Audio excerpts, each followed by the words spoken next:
The golden stories में आपका स्वागत है। आइए सुनते हैं निर्मल वर्मा की लिखी कहानी एक दिन का मेहमान। उसने अपना सूटकेस दरवाजे के आगे रख दिया, घंटी का बटन दबाया और प्रतीक्षा करने लगा। मकान चुप था, कोई हलचल नहीं। एक क्षण के लिए भ्रम हुआ कि घर में कोई नहीं है और वह खाली मकान के आगे खड़ा है।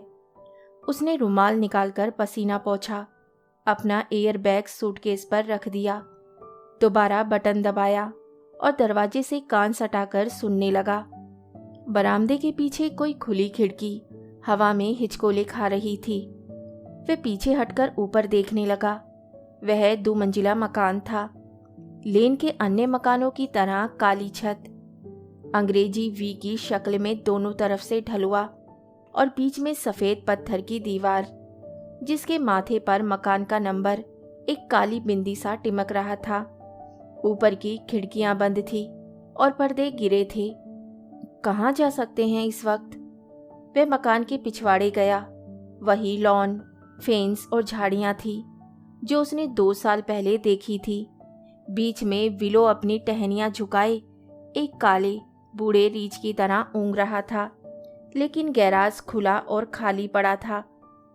वे कहीं कार ले गए थे, संभव है। उन्होंने सारी सुबह उसकी प्रतीक्षा की हो और अब किसी काम से बाहर चले गई हों, लेकिन दरवाजे पर उसके लिए एक चिट तो छोड़ ही सकते थे।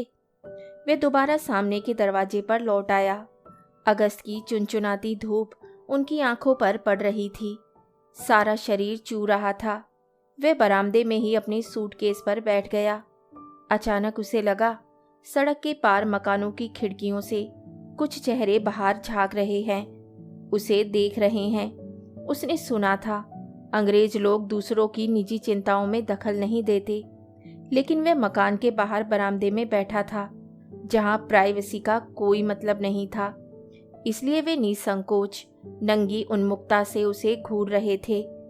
लेकिन शायद उनके कौतूहल का एक दूसरा कारण था। उस छोटे अंग्रेजी कस्बाती शहर में लगभग सब एक दूसरे को पहचानते थे और वह न केवल अपनी शक्ल सूरत में, बल्कि झूलते झालते हिंदुस्तानी सूट में काफी अद्भुत प्राणी दिखाई दे रहा होगा। उसकी तुड़ी मुड़ी वेशभूषा और गर्द और पसीने में लथपथ चेहरे से कोई ये अनुमान भी नहीं लगा सकता था कि अभी 3 दिन पहले फ्रैंकफर्ट की कॉन्फ्रेंस में उसने एक पेपर पढ़ा था। मैं एक लुटा पिटा एशियन इमिग्रेंट दिखाई दे रहा हूँगा, उसने सोचा और अचानक खड़ा हो गया, मानो खड़ा होकर प्रतीक्षा करना ज़्यादा आसान हो। इस बार बिना सोचे समझे उसने दरवाज़ा जोर से खटखटाया और तत्काल हक बकाकर पीछे हट गया। हाथ लगते ही दरवाज़ा खट से खुल गया। जीने पर पैरों की आवाज़ सुनाई दी और दूसरे क्षण वह चौखट पर उसके सामने खड़ी थी। वह भागते हुए सीढ़ियां उतरकर नीचे आई थी और उससे चिमट गई थी। इससे पहले वे पूछता, क्या तुम भीतर थी? और वह पूछती, तुम बाहर खड़े थे? उसने अपने धूल भरे लस्तम पस्तम हाथों से उसके दुबले कंधों को पकड़ लिया और लड़की का सिर नीचे झुकाया और उसने अपना मुंह उसके बालों पर रख दिया। पड़ोसियों ने एक एक करके अपनी खिड़कियां बंद कर दी। लड़की ने धीरे से उसे अपने से अलग कर दिया। बाहर कब से खड़े थे? पिछले 2 साल से। वाह, लड़की हंसने लगी।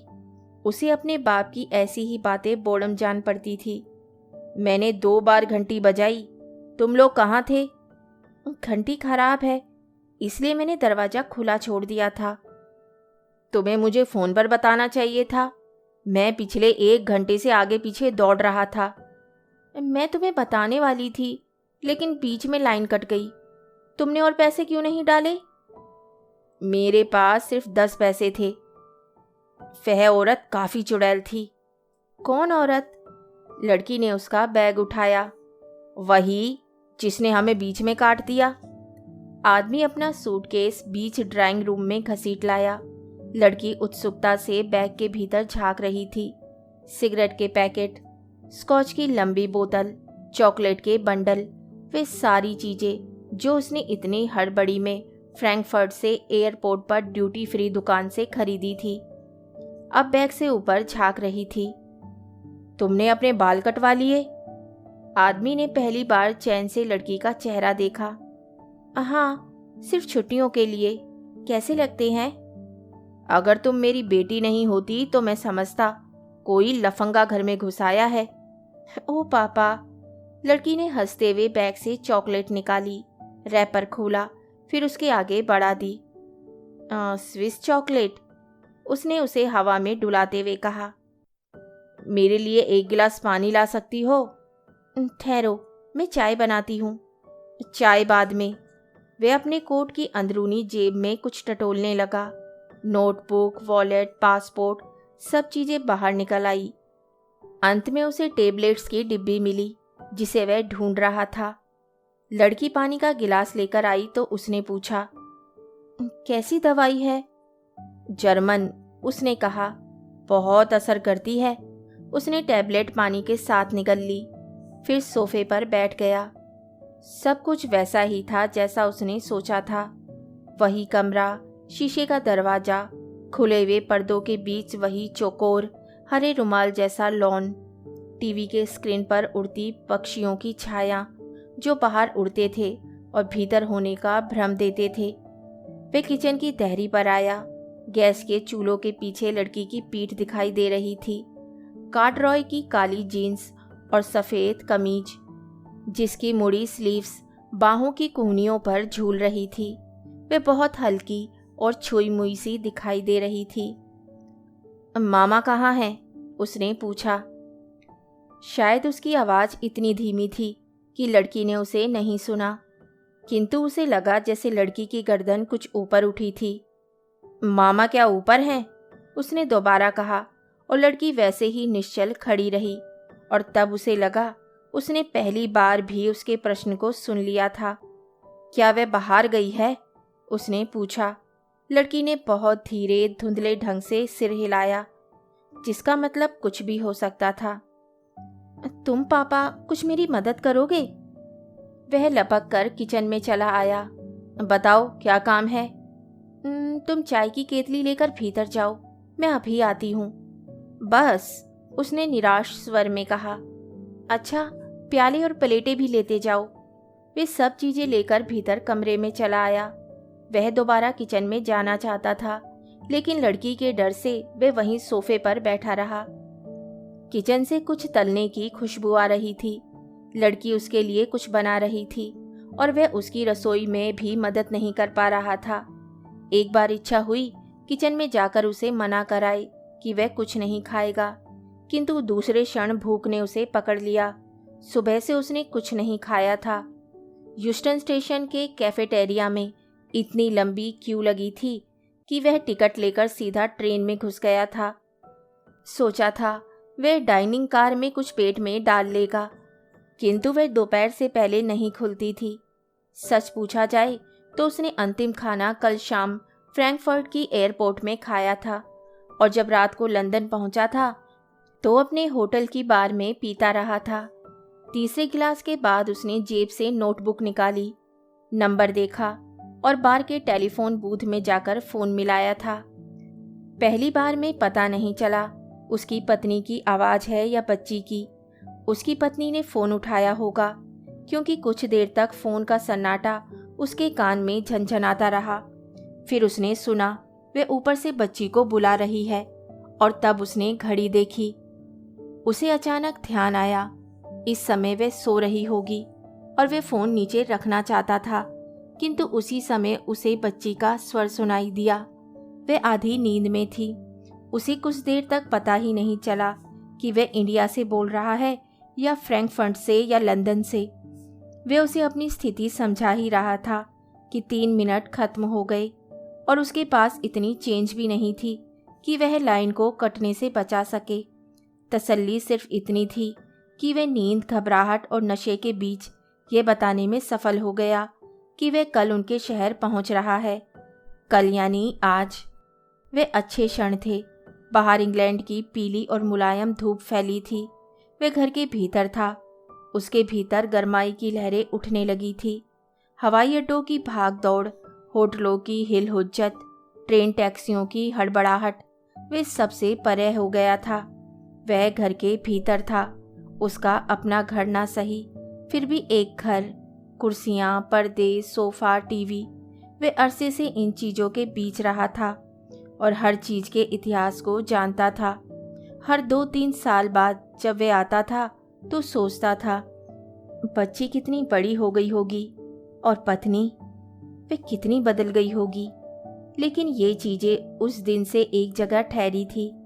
जिस दिन उसने घर छोड़ा था, वे उसके साथ जाती थी, उसके साथ लौट आती थी। पापा, तुमने चाय नहीं डाली? वह किचन से 2 प्लेटें लेकर आई। एक में टोस्ट और मक्खन थे, दूसरे में तले हुए सॉसेस। मैं तुम्हारा इंतज़ार कर रहा था। चाय डालो, नहीं तो बिल्कुल ठंडी हो जाएगी। वह उसके साथ सोफे पर बैठ गई। टीवी खोल दूं? देखोगे? अभी नहीं। सुनो, तुम्हें मेरे स्टैम्प्स मिल गए थे? हाँ पापा, थैंक्स। वह टोस्ट पर मक्खन लगा रही थी। लेकिन तुमने चिट्ठी एक भी नहीं लिखी। मैंने एक लिखी थी, लेकिन जब तुम्हारा टेलीग्राम आया तो मैंने सोचा, अब तुम आ रहे हो तो चिट्ठी भेजने की क्या जरूरत। तुम सचमुच गागा हो। लड़की ने उसकी ओर देखा और हंसने लगी। यह उसका चिड़ाऊ नाम था, जो बाप ने बरसों पहले उसे दिया था, जब वे उसके साथ घर में रहता था। वे बहुत छोटी थी और उसने हिंदुस्तान का नाम भी नहीं सुना था। बच्ची की हंसी का फायदा उठाते हुए वे उसके पास झुकाया, जैसे कोई चंचल चिड़िया हो जिसे केवल सुरक्षा के भ्रामक क्षण में ही पकड़ा जा सकता है। मम्मी कब लौटेगी? प्रश्न इतना अचानक था कि लड़की झूठ नहीं बोल सकी। वह ऊपर अपने कमरे में है। ऊपर? लेकिन तुमने तो कहा था। किरच किरच किरच। वे चाकू से जले हुए टोस्ट को कुरेद रही थी, मानो उसके साथ साथ वे उसके प्रश्न को भी काट डालना चाहती हो। हंसी अब भी थी, लेकिन अब वे बर्फ में जमे कीड़े की तरह उसके होठों पर चिपकी थी। क्या उन्हें मालूम है कि मैं यहाँ हूँ? लड़की ने टोस्ट पर मक्खन लगाया, फिर जैम, फिर उसके आगे प्लेट रख दी। हाँ मालूम है, उसने कहा। क्या वे नीचे आकर हमारे साथ चाय नहीं पिएगी? लड़की दूसरी प्लेट पर सॉसेस सजाने लगी। फिर उसे कुछ याद आया। वह रसोई में गई और अपने साथ मस्टर्ड और केचप की बोतलें ले आई। मैं ऊपर जाकर पूछ आता हूँ। उसने लड़की की तरफ देखा, जैसे उससे अपनी कार्यवाही का समर्थन पाना चाहता हो। जब वे कुछ नहीं बोली तो वे जीने की तरफ जाने लगा। प्लीज़ पापा। उसके पांव ठिठक गए। आप फिर उनसे लड़ना चाहते हैं? लड़की ने कुछ गुस्से में उसे देखा। लड़ना? वे शर्म से भीगा हुआ हंसने लगा। मैं यहाँ 2000 मील उनसे लड़ने आया हूँ। फिर आप मेरे पास बैठिए। लड़की का स्वर भरा हुआ था। वे अपनी माँ के साथ भी, लेकिन बाप के प्रति भी क्रूर नहीं थी। वह उसे पुरचाती निगाहों से निहार रही थी। मैं तुम्हारे पास हूँ, क्या यह काफ़ी नहीं है? वह खाने लगा। टोस्ट, सॉसेस, टिन के उबले हुए मटर। उसकी भूख उड़ गई थी, लेकिन उसकी लड़की की आंखें उस पर थी। वह उसे देख रही थी और कुछ सोच रही थी। कभी कभी टोस्ट का एक टुकड़ा मुंह में डाल लेती और फिर चाय पीने लगती। फिर उसकी ओर देखती और चुपचाप मुस्कुराने लगती। उसे दिलासा सा देती, सब कुछ ठीक है, तुम्हारी जिम्मेदारी मुझ पर है और जब तक मैं हूँ डरने की कोई बात नहीं। डर नहीं था, टेबलेट का असर रहा होगा या यात्रा की थकान। वे कुछ देर के लिए लड़की की निगाहों से हटना चाहता था। वे अपने को हटाना चाहता था। मैं अभी आता हूँ, उसने कहा। लड़की ने सशंकित आंखों से उसे देखा। क्या बाथरूम जाएंगे? वह उसके साथ साथ गुसल खाने तक चली आई और जब उसने दरवाज़ा बंद कर लिया तो भी उसे लगता रहा वह दरवाजे के पीछे खड़ी है। उसने बेसिन में अपना मुंह डाल दिया और नलका खोल दिया। पानी झरझर उसके चेहरे पर बहने लगा और वह सिसकने सा लगा। आधे बने हुए शब्द उसकी छाती के खोखल से बाहर निकलने लगे, जैसे भीतर जमी हुई काई उलट रहा हो। उल्टी जो सीधी दिल से बाहर आती है। वह टैबलेट जो कुछ देर पहले खाई थी अब पीले चूरे सी बेसिन के संगमरमर पर तैर रही थी। फिर उसने नल बंद कर दिया और रुमाल निकालकर मुंह पोंछा। बाथरूम की खूंटी पर स्त्री के मैले कपड़े टंगे थे। प्लास्टिक की एक चौड़ी बाल्टी में अंडरवियर और ब्रेसियर साबुन में डूबे थे। खिड़की खुली थी और बाग का पिछवाड़ा धूप में चमक रहा था। कहीं किसी दूसरे बाग से घास कटने की उम्मीदी सी घुर घुर पास आ रही थी। वह जल्दी से बाथरूम का दरवाजा बंद करके कमरे में चला आया। सारे घर में सन्नाटा था। वह किचन में आया तो लड़की दिखाई नहीं दी। वह ड्राइंग रूम में लौटा तो वह भी खाली पड़ा था। उसे संदेह हुआ कि वह ऊपर वाले कमरे में अपनी माँ के पास बैठी है। एक अजीब आतंक ने उसे पकड़ लिया। घर जितना शांत था उतना ही खतरे से अटा जान पड़ा। वह कोने में गया जहाँ उसका सूटकेस रखा था। वह जल्दी जल्दी उसे खोलने लगा। उसने अपने कॉन्फ्रेंस के नोट्स और कागज अलग किए। उनके नीचे से वह सारा सामान निकालने लगा जो दिल्ली से वह अपने साथ लाया था।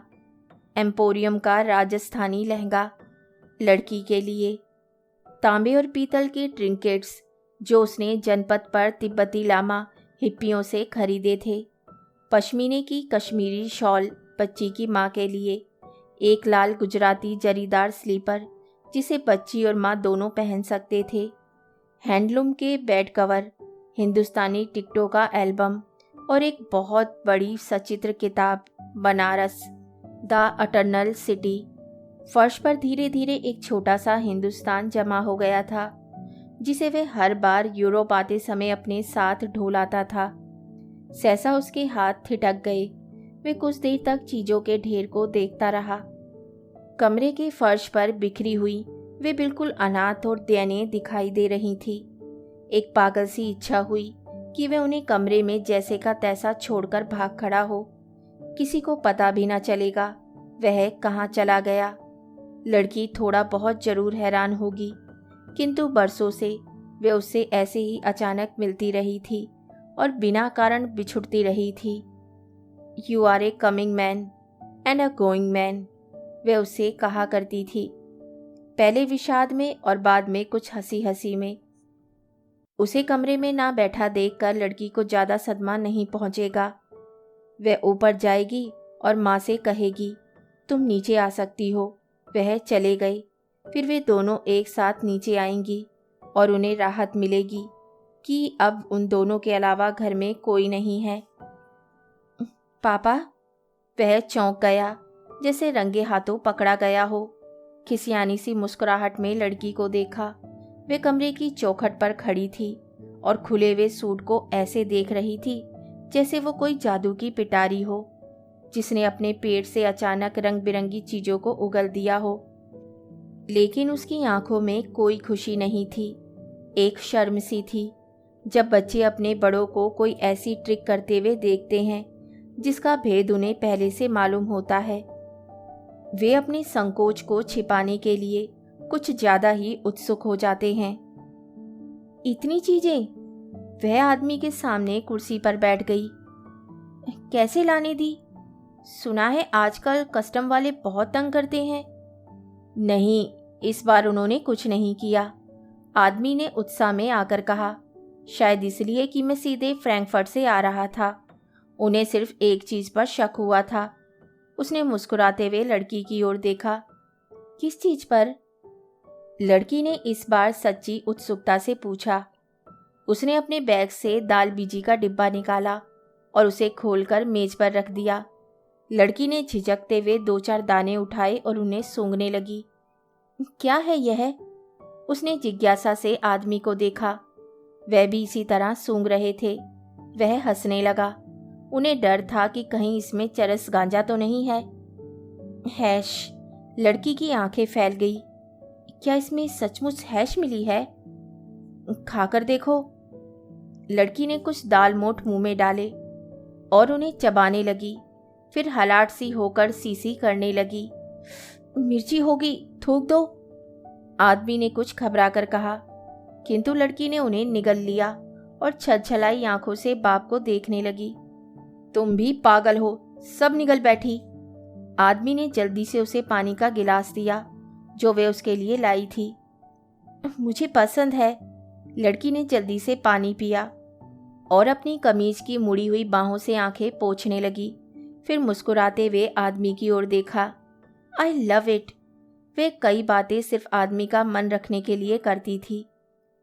उनके बीच बहुत कम मोहलत रहती थी और वे उसके निकट पहुंचने के लिए ऐसे शॉर्टकट लेती थी जिसे दूसरे बच्चे महीनों में पार करते हैं।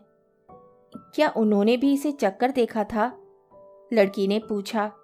नहीं, उनमें इतनी हिम्मत कहाँ थी। उन्होंने सिर्फ मेरा सूटकेस खोला, मेरे कागजों को उल्टा पुल्टा किया और जब उन्हें पता चला कि मैं कॉन्फ्रेंस से आ रहा हूँ तो उन्होंने कहा, मिस्टर यू मे गो। क्या कहा उन्होंने? लड़की हंस रही थी। उन्होंने कहा, mister you may go, like in Indian crow. आदमी ने भेद भरी निगाहों से उसे देखा। क्या है यह? लड़की हंसती रही। जब वे बहुत छोटी थी और आदमी के साथ पार्क में घूमने जाती थी तो वे ये सिरफिरा खेल खेलते थे। वह पेड़ की ओर देखकर पूछता था, oh dear, is there anything to see? और लड़की चारों तरफ देखकर कहती थी, yes dear, there is a crow over the tree. आदमी विस्मय से उसकी ओर देखता। क्या है यह? और वह विजयोल्लास में कहती, पोयम। ए पोयम? बढ़ती हुई उम्र में छूटते हुए बचपन की छाया सरक आई। पार्क की हवा, पेड़, हंसी। वह बाप की उंगली पकड़कर सहसा एक ऐसी जगह आ गई जिसे वह मुद्दत पहले छोड़ चुकी थी, जो कभी कभार रात को सोते हुए सपनों में दिखाई दे जाती थी। मैं तुम्हारे लिए कुछ इंडियन सिक्के लाया था, तुमने पिछली बार कहा था ना। दिखाओ दिखाओ, कहाँ है? लड़की ने कुछ जरूरत से ज्यादा ही ललकते हुए पूछा। आदमी ने सलमे सितारों से जड़ी एक लाल थैली उठाई जिसे हिप्पी लोग अपने पासपोर्ट के लिए खरीदते थे। लड़की ने उसे उसके हाथ से छीन लिया और हवा में झुलाने लगी। भीतर रखी चवन्नियाँ अठन्नियाँ चहचहाने लगी। फिर उसने थैली का मुंह खोला और सारे पैसों को मेज पर बिखेर दिया। हिंदुस्तान में क्या सब लोगों के पास ऐसे ही सिक्के होते हैं? वे हंसने लगा। और क्या, सबके लिए अलग अलग बनेंगे? उसने कहा। लेकिन गरीब लोग? उसने आदमी को देखा।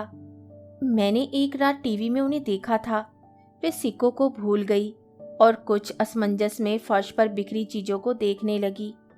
तब पहली बार आदमी को लगा वे लड़की जो उसके सामने बैठी है कोई दूसरी है। पहचान का फ्रेम वही है जो उसने 2 साल पहले देखा था, लेकिन बीच की तस्वीर बदल गई है। किंतु वह बदली नहीं थी, वह सिर्फ कहीं और चली गई थी। वे माँ बाप जो अपने बच्चों के साथ हमेशा नहीं रहते, उन गोपनीय मंजिलों के बारे में कुछ नहीं जानते जो उनके अभाव की नींव पर ऊपर ही ऊपर बनती रहती है। लड़की अपने बचपन की बेसमेंट में जाकर ही पिता से मिल पाती थी, लेकिन कभी कभी उसे छोड़कर दूसरे कमरों में चली जाती थी जिसके बारे में आदमी को कुछ भी मालूम नहीं था।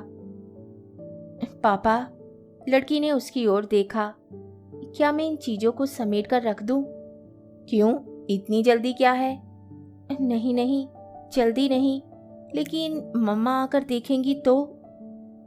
उसके स्वर में हल्की सी घबराहट थी, जैसे वे हवा में किसी अदृश्य खतरे को सूंघ रही हो। आएंगी तो क्या? आदमी ने कुछ विस्मय से लड़की की ओर देखा। पापा, धीरे बोलो। लड़की ने ऊपर कमरे की तरफ देखा। ऊपर सन्नाटा था, जैसे घर की एक दह हो 2 में बटी हुई, जिसका एक हिस्सा सुन्न और निस्पंद पड़ा हो। दूसरे में वे दोनों बैठे थे और तब उसे भ्रम हुआ कि लड़की कोई कठपुतली का नाटक कर रही है, ऊपर से धागे से बंधी हुई। जैसे वे खिंचता है वैसे वह हिलती है, लेकिन वह न धागे को देख सकता है न उसे जो उसे हिलाता है। वह उठ खड़ा हुआ। लड़की ने आतंकित होकर उसे देखा। आप कहाँ जा रहे हैं? वह नीचे नहीं आएगी? उसने पूछा। उन्हें मालूम है आप यहाँ हैं, लड़की ने कुछ खींच कर कहा। इसलिए वे नहीं आना चाहती?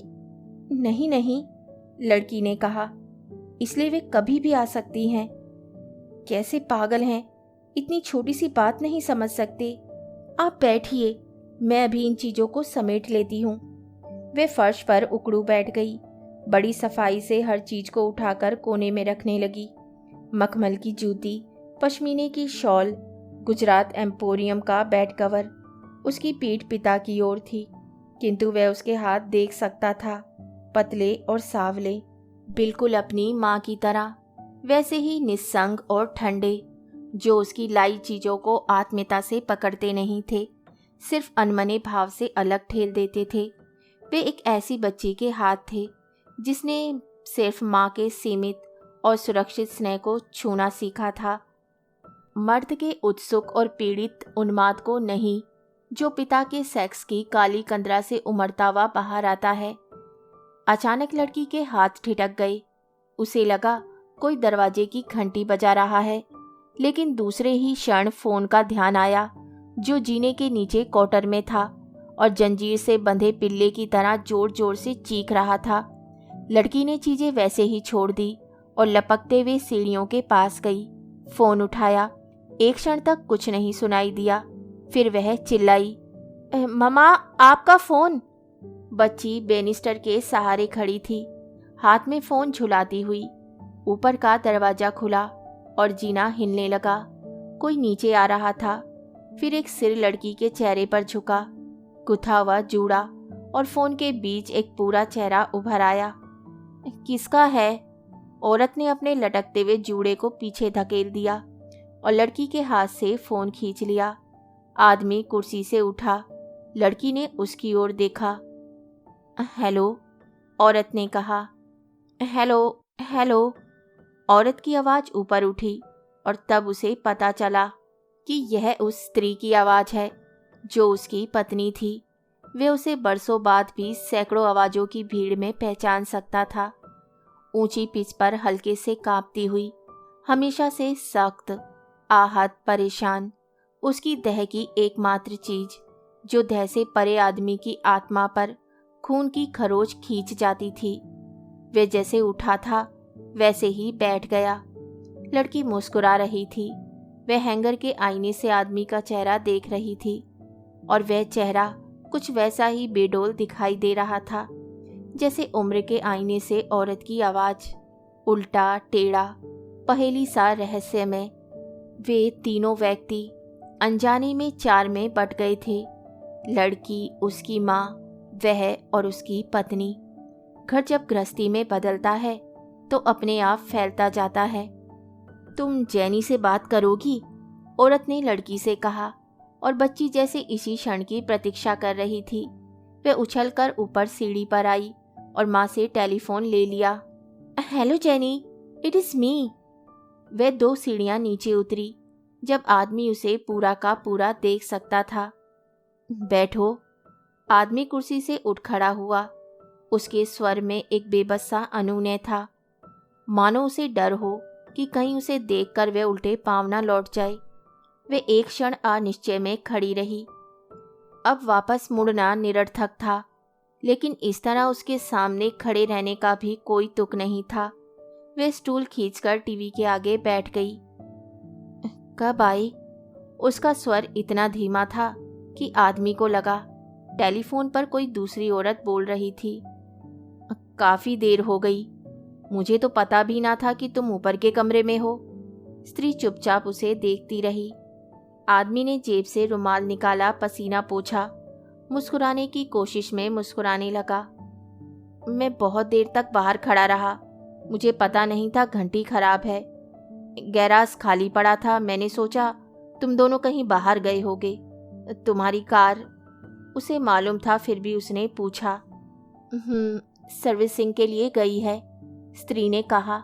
वे हमेशा से उसकी छोटी बेकार की बातों से नफरत करती आई थी, जबकि आदमी के लिए वे कुछ ऐसे तिनके थे जिन्हें पकड़कर डूबने से बचा जा सकता था, कम से कम कुछ देर के लिए। तुम्हें मेरा टेलीग्राम मिल गया था? मैं फ्रैंकफर्ट आया था, उसी टिकट पर यहाँ आ गया। कुछ पौंड ज़्यादा देने पड़े। मैंने तुम्हें वहाँ से फ़ोन भी किया, लेकिन तुम दोनों कहीं बाहर थे। कब? औरत ने हल्की जिज्ञासा से उसकी ओर देखा। हम दोनों घर में थे। घंटी बज रही थी, लेकिन किसी ने उठाया नहीं। हो सकता है ऑपरेटर मेरी अंग्रेजी नहीं समझ सकी और गलत नंबर दे दिया हो। लेकिन सुनो, वे हंसने लगा। एक अजीब बात हुई। हीथ्रो पर मुझे एक औरत मिली जो पीछे से बिल्कुल तुम्हारी तरह दिखाई दे रही थी। यह तो अच्छा हुआ मैंने उसे बुलाया नहीं। हिंदुस्तान के बाहर हिंदुस्तानी औरतें एक जैसी दिखाई देती हैं। वह बोले जा रहा था। वह उस आदमी की तरह था जो आंखों पर पट्टी बांधकर हवा में तनी हुई रस्सी पर चलता है। स्त्री कहीं बहुत नीचे थी, एक सपने में जिसे वह बहुत पहले कभी जानता था, किंतु अब उसे याद नहीं आ रहा था कि वह उसके सामने क्यों बैठा था। वह चुप हो गया। उसे ख्याल आया, इतनी देर से वह सिर्फ अपनी आवाज़ सुन रहा है। उसके सामने बैठी स्त्री बिल्कुल चुप बैठी थी, उसकी ओर बहुत ठंडी और हताशा निगाहों से देख रही थी। क्या बात है? आदमी ने कुछ भयभीत सा होकर पूछा। मैंने तुमसे मना किया था, तुम समझते क्यों नहीं? किसके लिए? तुमने किसके लिए मना किया था? मैं तुमसे कुछ नहीं चाहती। मेरे घर तुम ये सब क्यों लाते हो? क्या फायदा है इनका? पहले क्षण वह नहीं समझा कौन सी चीजें। फिर उसकी निगाहें फर्श पर गई। शांति निकेतन का पर्स, डाक टिकटों का एल्बम, दाल बीजी का डिब्बा। वे अब बिल्कुल लुटी पिटी दिखाई दे रही थी। जैसे वे कुर्सी पर बैठा हुआ था, वैसी वे फर्श पर बिखरी हुई। कौन सी ज्यादा है? उसने खिसियाते हुए कहा। इन्हें ना लाता तो आधा सूटकेस खाली पड़ा रहता। लेकिन मैं तुमसे कुछ नहीं चाहती। तुम क्या इतनी सी बात नहीं समझ सकते? स्त्री की आवाज कांपती हुई ऊपर उठी, जिसके पीछे ना जाने कितनी लड़ाइयों की पीड़ा, कितने नरकों का पानी भरा था, जो बांध टूटते ही उसके पास आने लगा। एक एक इंच आगे बढ़ता हुआ उसने जेब से रुमाल निकाला और अपने लथपथ चेहरे को पोंछने लगा। क्या तुम्हें इतनी देर के लिए आना भी बुरा लगता है? हाँ। उसका चेहरा तन गया। फिर अजीब हताश में वह ढीली पड़ गई। मैं तुम्हें देखना नहीं चाहती, बस। क्या ये इतना आसान है? वे जिद्दी लड़के की तरह उसे देखने लगा, जो सवाल समझ लेने के बाद भी बहाना करता है कि उसे कुछ समझ में नहीं आया। वुकू, उसने धीरे से कहा, प्लीज प्लीज मुझे माफ करो। औरत ने कहा, तुम चाहती क्या हो? Leave me alone. इससे ज्यादा मैं और कुछ नहीं चाहती। मैं बच्ची से भी मिलने नहीं आ सकता। इस घर में नहीं। तुम उससे कहीं बाहर मिल सकते हो। बाहर? आदमी ने हक पकाकर सिर उठाया। बाहर कहाँ? उस क्षण वे भूल गया कि बाहर सारी दुनिया फैली है। पार्क, सड़कें, होटल के कमरे, उसका अपना संसार। बच्ची कहाँ कहाँ उसके साथ घिसटेगी। वे फोन पर हंस रही थी, कुछ कह रही थी। नहीं, आज मैं नहीं आ सकती। डैडी घर में है, अभी अभी आ रहे हैं। नहीं, मुझे मालूम नहीं। मैंने पूछा नहीं। क्या नहीं मालूम? शायद उसकी सहेली ने पूछा था। वह कितने दिन रहेगा? सामने बैठी स्त्री भी शायद यह जानना चाहती थी। कितना समय, कितनी घड़ियां, कितनी यातना अभी और उसके साथ भोगनी पड़ेगी। शाम की आखिरी धूप भीतर आ रही थी। टीवी का स्क्रीन चमक रहा था, लेकिन वह खाली था और उसमें सिर्फ स्त्री की छाया बैठी थी, जैसे खबरें शुरू होने से पहले अनाउंसर की छवि दिखाई देती है। पहले कमजोर और धुंधली, फिर धीरे धीरे ब्राइट होती हुई। वह सांस रोके प्रतीक्षा कर रहा था कि वह कुछ कहेगी। हालांकि उसे मालूम था कि पिछले वर्षों से सिर्फ एक न्यूज़ रील है, जो हर बार मिलने पर एक पुरानी पीड़ा का टेप खोलने लगती है, जिसका संबंध किसी दूसरी जिंदगी से है। चीजें और आदमी कितनी अलग हैं। बरसों बाद भी घर, किताबें, कमरे वैसे ही रहते हैं जैसा तुम छोड़ गए थे। लेकिन लोग वे उसी दिन से मरने लगते हैं जिस दिन से अलग हो जाते हैं। मरते नहीं, एक दूसरी जिंदगी जीने लगते हैं जो धीरे धीरे दूसरी जिंदगी का गला घोट देती है जो तुमने साथ गुजारी थी। मैं सिर्फ बच्ची से नहीं, वे हकलाने लगा। मैं तुमसे भी मिलने आया था। मुझसे? औरत के चेहरे पर हंसी, हिकारत, हैरानी एक साथ उमड़ आई। तुम्हारी झूठ की आदत अभी तक नहीं गई। तुमसे झूठ बोलकर मुझे क्या मिलेगा? मालूम नहीं तुम्हें क्या मिलेगा। मुझे जो मिला है उसे मैं भोग रही हूं। उसने एक गहरी ठंडी निगाह से बाहर देखा। मुझे अगर तुम्हारे बारे में पहले से ही कुछ मालूम होता तो मैं कुछ कर सकती थी। क्या कर सकती थी? एक ठंडी सी झुरझुरी ने आदमी को पकड़ लिया। कुछ भी। मैं तुम्हारी तरह अकेली नहीं रह सकती, लेकिन अब इस उम्र में अब कोई मुझे देखता भी नहीं। वुक्कू, उसने हाथ पकड़ लिया। मेरा नाम मत लो, फिर सब खत्म हो गया। वह रो रही थी, बिल्कुल निस्संग, जिसका गुजरे हुए आदमी और आने वाली उम्मीद दोनों से कोई सरोकार नहीं था।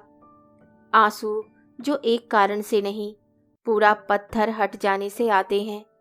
एक ढलवा जिंदगी पर नाले की तरह बहते हुए औरत बार बार उन्हें अपने हाथ से झटक देती थी। बच्ची कब से फोन के पास चुप बैठी थी। वे जीने की सबसे निचली सीढ़ी पर बैठी थी और सूखी आंखों से रोती माँ को देख रही थी। उसके सब प्रयत्न निष्फल हो गए थे, किंतु उसके चेहरे पर निराशा नहीं थी। हर परिवार के अपने दुस्वप्न होते हैं जो एक अनवरत पहिए में घूमते हैं।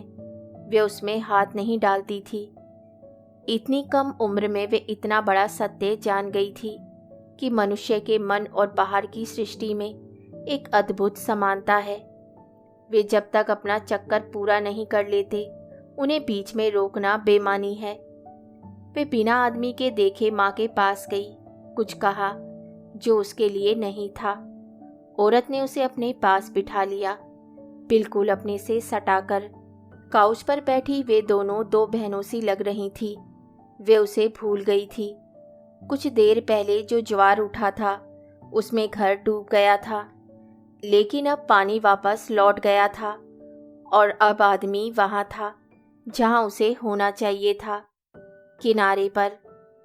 उसे यह ईश्वर का वरदान जैसा जान पड़ा। वे दोनों के बीच बैठा है, अदृश्य। बरसों से उसकी ये साध रही थी कि वे माँ और बेटी के बीच अदृश्य बैठा रहे। सिर्फ ईश्वर ही अपनी दया में अदृश्य होता है, यह उसे मालूम था।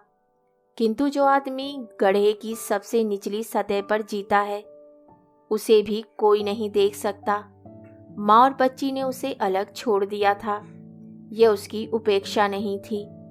उसकी तरफ से मुंह मोड़कर उन्होंने उसे अपने पर छोड़ दिया था, ठीक वहीं जहां उसने बरसों पहले घर छोड़ा था। लड़की माँ को छोड़कर उसके पास आकर बैठ गई। हमारा बाग देखने चलोगे? उसने कहा। अभी? उसने कुछ विस्मय से लड़की को देखा। वे कुछ अधीर और उतावली सी दिखाई दे रही थी, जैसे वे उससे कुछ कहना चाहती हो जिसे कमरे के भीतर कहना असंभव हो। चलो, आदमी ने उठते हुए कहा, लेकिन पहले इन चीजों को ऊपर ले जाओ। हम इन्हें बाद में समेट लेंगे। बाद में कब? आदमी ने कुछ सशंकित होकर पूछा। आप चलिए तो, लड़की ने लगभग उसे घसीटते हुए कहा।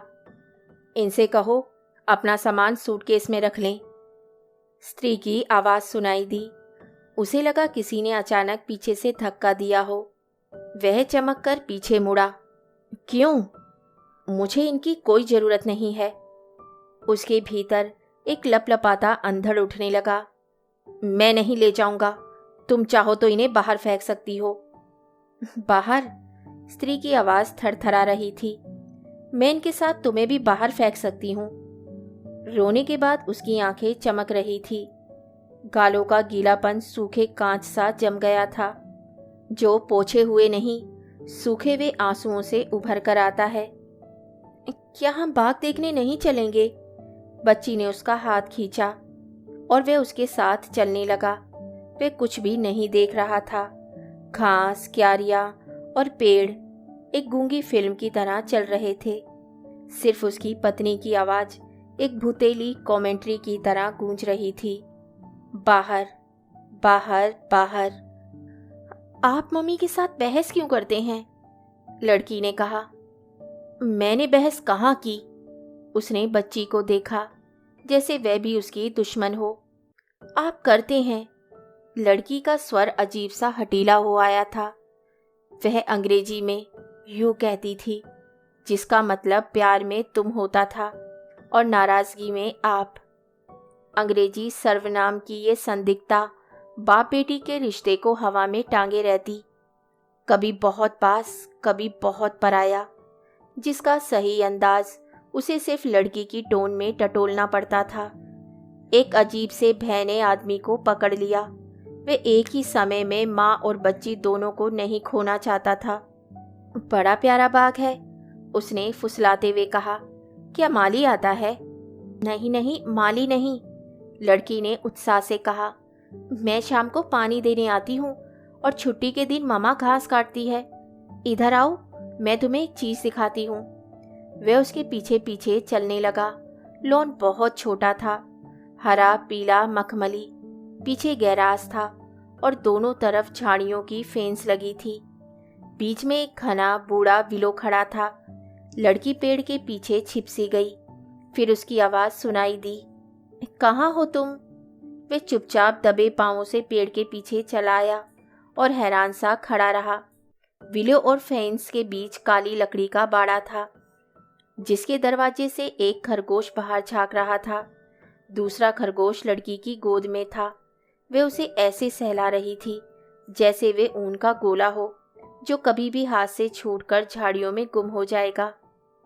ये हमने अभी पाले हैं, पहले 2 थे, अब 4। बाकी कहाँ हैं? पाड़े के भीतर, वे अभी बहुत छोटे हैं। पहले उसका मन भी खरगोश को छूने के लिए हुआ, किंतु उसका हाथ अपने आप बच्ची के सिर पर चला गया और वे धीरे धीरे उसके भूरे छोटे बालों से खेलने लगा।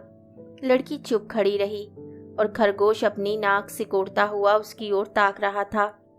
पापा, लड़की ने बिना सिर उठाए धीरे से कहा, क्या आपने डी रिटर्न का टिकट लिया है? नहीं, क्यों? ऐसे ही, यहाँ वापसी का टिकट बहुत सस्ता मिल जाता है। क्या उसने यही पूछने के लिए उसे यहाँ बुलाया था? उसने धीरे से अपना हाथ लड़की के सिर से हटा लिया। आप रात को कहाँ रहेंगे? लड़की का स्वर बिल्कुल भावहीन था। अगर मैं यहीं रहूं तो? लड़की ने धीरे से खरगोश को बाड़े में रख दिया और खट से दरवाजा बंद कर दिया। मैं हंसी कर रहा था, उसने हंसकर कहा। मैं आखिरी ट्रेन से लौट जाऊंगा। लड़की ने मुड़कर उसकी ओर देखा। यहाँ 2-3 अच्छे होटल भी हैं, मैं अभी फोन करके पूछ लेती हूँ। बच्ची का स्वर बहुत कोमल हो गया। यह जानते ही कि वे रात को घर में नहीं ठहरेगा, वे माँ से हटकर आदमी के साथ हो गई। धीरे से उसका हाथ पकड़ा, उसे वैसे ही सहलाने लगी जैसे अभी कुछ देर पहले खरगोश को सहला रही थी, लेकिन आदमी का हाथ पसीने से तरबतर था। सुनो, मैं अगली छुट्टियों में इंडिया आऊंगी, इस बार पक्का है। उसे कुछ आश्चर्य हुआ कि आदमी ने कुछ नहीं कहा, सिर्फ बाड़े में खरगोशों की खटर पटर सुनाई दे रही थी। पापा, तुम कुछ बोलते क्यों नहीं? तुम हर साल यही कहती हो बेटी। कहती हूँ, लेकिन इस बार मैं आऊंगी। Don't you believe me? भीतर चले? मम्मी हैरान हो रही होंगी कि हम कहाँ रह गए। अगस्त का अंधेरा चुपचाप चला आया था। हवा में विलो की पत्तियां सरसरा रही थीं। कमरों के पर्दे गिरा दिए गए थे, लेकिन रसोई का दरवाजा खुला था। लड़की भागते हुए भीतर गई और सिंक का नल खोलकर हाथ धोने लगी। वे उसके पीछे आकर खड़ा हो गया। सिंक के ऊपर आईने में उसने अपना चेहरा देखा। रूखी गर्द और बड़ी हुई दाढ़ी और सुर्ख आंखों के बीच उसकी ओर हैरत में ताकता हुआ। नहीं, तुम्हारे लिए कोई उम्मीद नहीं। पापा, क्या तुम अब भी अपने आप से बोलते हो? लड़की ने पानी में भीगा अपना चेहरा उठाया। वे शीशे में उसे देख रही थी। हाँ, लेकिन अब मुझे कोई सुनता नहीं। उसने धीरे से बच्ची के कंधे पर हाथ रखा। क्या फ्रिज में सोडा होगा? तुम भीतर चलो, मैं अभी लाती हूँ। कमरे में कोई ना था। उसकी चीजें बटोर दी गई थी। सूटकेस कोने में खड़ा था। जब वे बाग में थे, उसकी पत्नी ने शायद उन सब चीजों को देखा होगा, उन्हें छुआ होगा। वे उससे चाहे कितनी नाराज क्यों ना हो। चीजों की बात अलग थी। वे उन्हें ऊपर नहीं ले गई थी, लेकिन दोबारा सूटकेस में डालने की हिम्मत नहीं की थी। उसने उन्हें अपने भाग्य पर छोड़ दिया था। कुछ देर बाद जब बच्ची सोडा और गिलास लेकर आई, तो उसे सहसा पता नहीं चला कि वह कहाँ बैठा है। कमरे में अंधेरा था, पूरा अंधेरा नहीं, सिर्फ इतना जिसमें कमरे में बैठा आदमी चीजों के बीच चीज जैसा दिखाई देता है। पापा, तुमने बत्ती नहीं जलाई? अभी जलाता हूँ। वह उठा और स्विच को ढूंढने लगा। बच्ची ने सोडा और गिलास मेज पर रख दिया और टेबल लैंप जला दिया। मम्मी कहाँ है? वह नहा रही हैं, अभी आती होंगी। उसने अपने बैग से विस्की निकाली, जो उसने फ्रैंकफर्ट के एयरपोर्ट पर खरीदी थी। गिलास में डालते हुए उसके हाथ ठिठक गए। तुम्हारी जिंजर एल कहाँ है? मैं अब असली बियर पीती हूँ। लड़की ने हंसकर उसकी ओर देखा। तुम्हें बर्फ चाहिए? नहीं, लेकिन तुम जा कहाँ रही हो? बाड़े में खाना डालने, नहीं तो वे एक दूसरे को मार खाएंगे। वे बाहर गई तो खुले दरवाजे से बाग का अंधेरा दिखाई दिया, तारों की पीली तलछट में झिलमिलाता हुआ। हवा नहीं थी। बाहर का सन्नाटा घर की अदृश्य आवाजों के भीतर से छनकर आता था।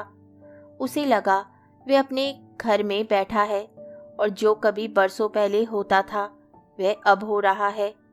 वह शावर के नीचे गुनगुनाती रहती थी और जब वे बालों पर तौलिया साफे की तरह बांधकर बाहर निकलती, तब पानी की बूंदें बाथरूम में से लेकर उसके कमरे तक एक लकीर बनाती जाती थी। पता नहीं वह लकीर कहाँ बीच में सूख गई, कौन सी जगह, किस खास मोड़ पर वे चीज हाथ से छूट गई जिसे वे कभी दोबारा नहीं पकड़ सका। उसने कुछ और विस्की डाली, हालांकि गिलास अभी खाली नहीं हुआ था। उसे कुछ अजीब लगा कि पिछली रात भी यही घड़ी थी जब वे पी रहा था, लेकिन तब वे हवा में था। जब उसे एयर होस्टेस की आवाज़ सुनाई दी कि हम चैनल पार कर रहे हैं, तो उसने हवाई जहाज की खिड़की से नीचे देखा। कुछ भी दिखाई नहीं देता था, न समुद्र, न लाइट हाउस, सिर्फ अंधेरा, अंधेरे में बहता हुआ अंधेरा, फिर कुछ भी नहीं। और तब नीचे अंधेरे में झांकते हुए उसे ख्याल आया कि वे चैनल जो नीचे कहीं दिखाई नहीं देता था, असल में कहीं भीतर है, उसकी एक जिंदगी से दूसरी जिंदगी तक फैला हुआ, जिसे वे हमेशा पार करता रहेगा, कभी इधर कभी उधर, कहीं का भी नहीं, ना कहीं से आता हुआ ना कहीं पहुंचता हुआ। बिंदु कहाँ है? उसने चौंक कर ऊपर देखा। वे वहां कब से खड़ी थी, उसे पता नहीं चला था। बाहर बाग में है, उसने कहा खरगोशों को दाना देने। वे अलग खड़ी थी, बेनिस्टर के नीचे। नहाने के बाद उसने एक लंबी मैक्सी पहन ली थी, बाल खुले थे, चेहरा बहुत धुला हुआ और चमकीला सा लग रहा था। वह मेज पर रखे उसके गिलास को देख रही थी। उसका चेहरा शांत था। शावर ने जैसे न केवल उसके चेहरे को बल्कि उसके संताप को भी धो डाला था। बर्फ भी रखी है, उसने कहा। नहीं, मैंने सोडा ले लिया। तुम्हारे लिए एक बना दूं? उसने सिर हिलाया, जिसका मतलब कुछ भी था। उसे मालूम था कि गर्म पानी से नहाने के बाद उसे कुछ ठंडा पीना अच्छा लगता था। अरसे बाद भी वे उसकी आदतें नहीं भूला था, बल्कि उन आदतों के सहारे ही दोनों के बीच पुरानी पहचान लौट आती थी। वह रसोई में गया और उसके लिए एक गिलास ले आया। उसमें थोड़ी सी बर्फ डाली। जब विस्की मिलाने लगा तो उसकी आवाज़ सुनाई दी, बस बस, इतना काफ़ी है। वह धुली हुई आवाज थी जिसमें कोई रंग नहीं था, न स्नेह का न नाराजगी का, एक शांत और तटस्थ आवाज। वे सीढ़ियों से हटकर कुर्सी के पास चली आई थी। तुम बैठोगी नहीं? उसने कुछ चिंतित सा होकर पूछा। उसने अपना गिलास उठाया और वहीं स्टूल पर बैठ गई जहां दोपहर को बैठी थी, टीवी के पास, लेकिन टेबल लैंप से दूर, जहां सिर्फ रोशनी की एक पतली सी छाई उस तक पहुंच रही थी। कुछ देर तक दोनों में से कोई कुछ नहीं बोला। फिर स्त्री की आवाज सुनाई दी। घर में सब लोग कैसे हैं? ठीक हैं, ये सब चीजें उन्होंने ही भेजी हैं। मुझे मालूम है, औरत ने कुछ थके हुए स्वर में कहा। क्यों उन बेचारों को तंग करते हो? तुम ढो ढो कर इन चीजों को लाते हो और वे यहाँ बेकार पड़ी रहती हैं। वे यही कर सकते हैं, उसने कहा।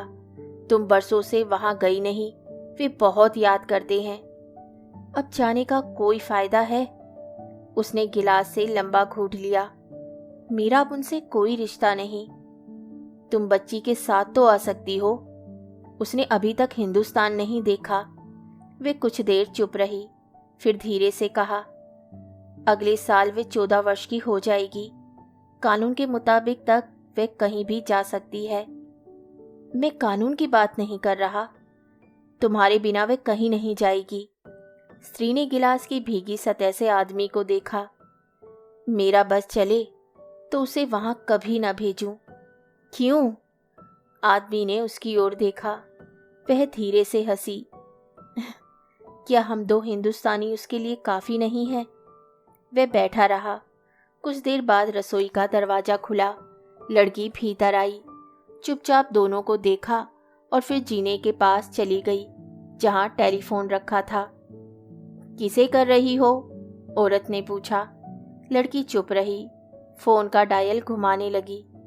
आदमी उठा, उसकी ओर देखा। थोड़ा सा और लोगी? नहीं, उसने सिर हिलाया। आदमी धीरे धीरे अपने गिलास में डालने लगा। क्या आप बहुत पीने लगे हो? औरत ने कहा। नहीं, आदमी ने सिर हिलाया। सफर में कुछ ज्यादा ही हो जाता है। मैंने सोचा था अब तक तुमने घर बसा लिया होगा। कैसे? उसने स्त्री को देखा। तुम्हें ये कैसे भ्रम हुआ? औरत कुछ देर तक नीरव आंखों से उसे देखती रही। क्यों? उस लड़की का क्या हुआ? वे तुम्हारे साथ नहीं रहती? स्त्री के स्वर में कोई उत्तेजना नहीं थी, न कलेश की कोई छाया थी। जैसे दो व्यक्ति मुद्दत बाद किसी ऐसी घटना की चर्चा कर रहे हों जिसने एक झटके से दोनों को अलग छोरों पर फेंक दिया था। मैं अकेला रहता हूँ, माँ के साथ, उसने कहा। औरत ने तनिक विस्मय से उसे देखा। क्या बात हुई?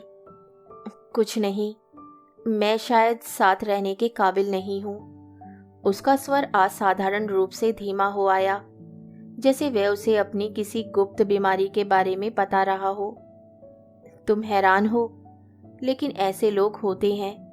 वे कुछ और कहना चाहता था, प्रेम के बारे में, वफादारी के बारे में, विश्वास और धोखे के बारे में। कोई बड़ा सत्य जो बहुत से झूठों से मिलकर बनता है, विस्की की धुंध में बिजली की तरह कौंधता है और दूसरे क्षण हमेशा के लिए अंधेरे में लोप हो जाता है। लड़की शायद इस क्षण की ही प्रतीक्षा कर रही थी। वह टेलीफोन से उठकर आदमी के पास आई। एक बार माँ को देखा। वह टेबल लैंप के पीछे अंधेरे के आधे कोने में छिप गई थी और आदमी, वह गिलास के पीछे सिर्फ एक डबडबाता सा धब्बा बनकर रह गया था। पापा, लड़की के हाथ में कागज का पुर्जा था। यह होटल का नाम है, टैक्सी तुम्हें सिर्फ 10 मिनट में पहुंचा देगी। उसने लड़की को अपने पास खींच लिया और कागज जेब में रख लिया। कुछ देर तक तीनों चुप बैठे रहे, जैसे बरसों पहले यात्रा पर निकलने से पहले घर के सब प्राणी एक साथ सिमटकर चुप बैठ जाते हैं। बाहर बहुत से तारे निकल आए थे, जिसमें बूढ़ी विलो झाड़ियां और खरगोशों का बड़ा एक निस्पंद पीले आलोक में पास पास सरक आए थे। उसने अपना गिलास मेज पर रखा, फिर धीरे से लड़की को चूमा, अपना सूटकेस उठाया और जब लड़की ने दरवाजा खोला तो वह क्षण भर धैर्य पर ठिठक गया। मैं चलता हूँ, उसने कहा। पता नहीं ये बात उसने किससे कही थी, किंतु जहाँ वह बैठी थी वहाँ से कोई आवाज नहीं आई। वहाँ उतनी ही घनी चुप्पी थी जितनी बाहर अंधेरे में जहाँ वह जा रहा था। कहानी सुनने के लिए धन्यवाद। तो इसी के साथ मैं आपसे विदा लेती हूँ और कल फिर मिलती हूँ एक नई कहानी के साथ।